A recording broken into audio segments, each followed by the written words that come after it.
అస్సలాము అలైకుం వరహమతుల్లాహి వబర్కాతుహు. అందరికీ నమస్కారం. జై భారత్, జై హింద్.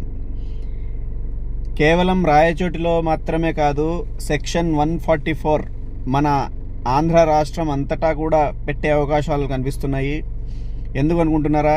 ఈరోజు విజయవాడలో ధర్నా చౌక్ దగ్గరికి దాదాపు 10,000 మంది అంగన్వాడీ కార్యకర్తలు చేరుకున్నారు. ఆ దృశ్యాలన్నీ చూసిన తర్వాత ఏదైతే రాయచోటిలో 144 సెక్షన్ విధించారో అదేవిధంగా బహుశా మొత్తం రాష్ట్రం అంతటా కూడా విధిస్తారేమో అనే డౌటును కల్పిస్తున్నాయి అన్నమాట.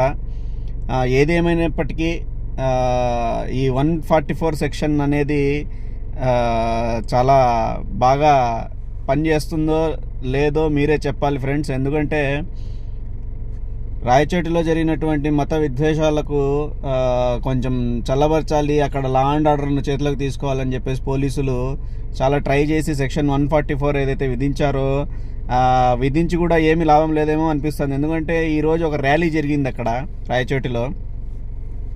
ఎవరెవరినైతే అరెస్ట్ చేశారో వాళ్ళందరినీ రిలీజ్ చేయాలి అని చెప్పేసి. మరి 144 సెక్షన్ పెట్టి ఏం ప్రయోజనము?